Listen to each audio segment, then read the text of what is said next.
26 ദിവസം നീണ്ട നിരാഹാര സമരത്തിനൊടുവിൽ പ്രമുഖ പരിസ്ഥിതി പ്രവർത്തകനും വിദ്യാഭ്യാസ പരിഷ്കർത്താവുമായ സോനം വാങ്ചുക് സമരം അവസാനിപ്പിച്ചിരിക്കുന്നു.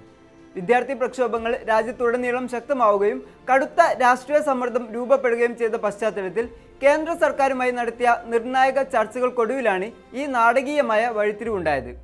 പ്രധാനമന്ത്രി നരേന്ദ്രമോദിയുടെ ഇടപെടലും തുടർന്ന് നൽകിയ ഉറപ്പുകളുമാണ് കടുത്ത ആരോഗ്യ പ്രശ്നങ്ങൾ നേരിട്ടിരുന്ന വാങ്ചുകിനെ സമരം പിൻവലിക്കാൻ പ്രേരിപ്പിച്ചത്. സോനം വാങ്ചുകിന് സർക്കാരിൽ നിന്ന് ലഭിച്ച ഉറപ്പുകൾ എന്തൊക്കെയാണ്? വിശദമായി നോക്കാം. സ്വാഗതം ഇൻഡെപ്തിലേക്ക്.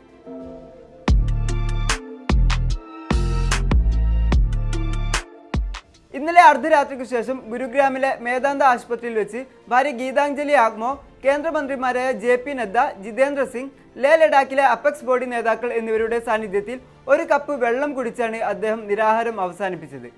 കൂടുതൽ അക്രമ സംഭവങ്ങൾ ഒഴിവാക്കാനും രാജ്യത്ത് സമാധാനം നിലനിർത്താനുമാണ് ഈ തീരുമാനമെടുത്തത് എന്ന് അദ്ദേഹം പിന്നീട് എക്സിൽ കുറിച്ചു. രാജ്യത്തെ പ്രവേശന പരീക്ഷകളിലെ തുടർച്ചയായ ചോദ്യപേപ്പർ ചോർച്ചയ്ക്കെതിരെ യുവാക്കൾ ആരംഭിച്ച കോക്രോച്ച് ജനതാ പാർട്ടി പ്രസ്ഥാനത്തിന് ഐക്യദാർഢ്യം പ്രഖ്യാപിച്ചാണ് വാങ്ചുക് നിരാഹാര സമരത്തിലേക്ക് കടന്നത്. പരീക്ഷാ ക്രമക്കേടുകളുടെ ഉത്തരവാദിത്വം ഏറ്റെടുത്ത് കേന്ദ്ര വിദ്യാഭ്യാസ മന്ത്രി ധർമ്മേന്ദ്ര പ്രധാൻ രാജിവെക്കണം എന്നതായിരുന്നു പ്രതിഷേധക്കാരുടെ പ്രധാന ആവശ്യം.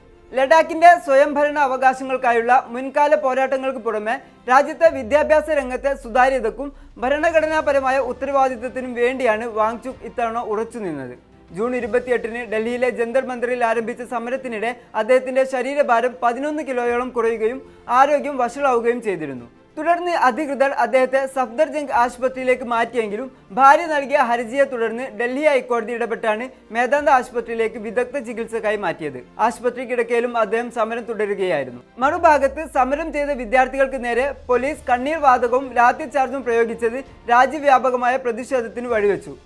വാങ്ചുക്കിന്റെ ആരോഗ്യനില മോശമായതും സ്ഥിതിഗതികൾ കൈവിട്ടു പോകുമെന്ന ആശങ്കയെ മുന്നിൽ കണ്ട് കേന്ദ്ര ആഭ്യന്തരമന്ത്രി അമിത്ഷായുടെ നേതൃത്വത്തിൽ അടിയന്തര യോഗം ചേരുകയും സമരക്കാരുടെ ആവശ്യങ്ങളോട് അനുകൂല സമീപനം സ്വീകരിക്കാൻ തീരുമാനിക്കുകയും ചെയ്തു. തുടർന്ന് പ്രധാനമന്ത്രി നരേന്ദ്രമോദി ഒരു വീഡിയോ സന്ദേശത്തിലൂടെ ചോദ്യപേപ്പർ ചോർച്ചയ്ക്കെതിരെ ശക്തമായ നിയമനിർമ്മാണം കൊണ്ടുവരുമെന്നും ഫാസ്റ്റ് ട്രാക്ക് കോടതികൾ സ്ഥാപിക്കുമെന്നും പ്രഖ്യാപിച്ചു. ഇതിന് പിന്നാലെ അർദ്ധരാത്രിയോടെ കേന്ദ്രമന്ത്രിമാരായ JP നദ്ദയും ജിതേന്ദ്ര സിംഗും ആശുപത്രിയിലെത്തി വാങ്ചുക്കിനെ നേരിട്ട് കണ്ടു. സമാധാനപരമായി പ്രതിഷേധിച്ച വിദ്യാർത്ഥികൾക്കെതിരെ കേസെടുക്കില്ലെന്നും പരീക്ഷാ ക്രമക്കേടുകൾ മൂലം ജീവനൊടുക്കിയ വിദ്യാർത്ഥികളുടെ കുടുംബങ്ങൾക്ക് നഷ്ടപരിഹാരം നൽകുമെന്നും വിഷയം പാർലമെന്റിൽ ചർച്ച ചെയ്യുമെന്നും മന്ത്രിമാർ രേഖാമൂലം ഉറപ്പു നൽകി. എന്നാൽ വിദ്യാഭ്യാസ മന്ത്രിയുടെ രാജി എന്ന പ്രാഥമിക ആവശ്യത്തിൽ സർക്കാർ വ്യക്തത വരുത്തിയിരുന്നില്ല. സർക്കാരിന്റെ ഉറപ്പുകൾ വിശദമായി വായിച്ചു കേട്ട ശേഷമാണ് വാങ്ചുക് സമരം അവസാനിപ്പിച്ചത്. സൂപ്പ് കുടിച്ചുകൊണ്ട് വിശപ്പിന് നല്ല രുചിയാണ് എന്ന് അദ്ദേഹം പ്രതികരിച്ചു. വാങ്ചുക് സമരം അവസാനിപ്പിച്ചതിൽ പ്രക്ഷോഭകർ ആശ്വാസം രേഖപ്പെടുത്തിയെങ്കിലും വിദ്യാഭ്യാസ മന്ത്രി രാജിവെക്കുന്നതുവരെ ജന്തർ മന്ദിറിലെ പ്രതിഷേധം തുടരുമെന്ന് അവർ അറിയിച്ചു. ജനാധിപത്യപരമായ പോരാട്ടങ്ങൾക്ക് മുന്നിൽ സർക്കാരിന് നിലപാട് മാറ്റേണ്ടി വന്നത് യുവജനതയുടെ വിജയമായി കാണുമ്പോൾ പാർലമെന്റിൽ വരാനിരിക്കുന്ന നിയമനിർമ്മാണങ്ങളാകും ഈ ഉറപ്പുകളുടെ യഥാർത്ഥ ഭാവി നിർണ്ണയിക്കുക.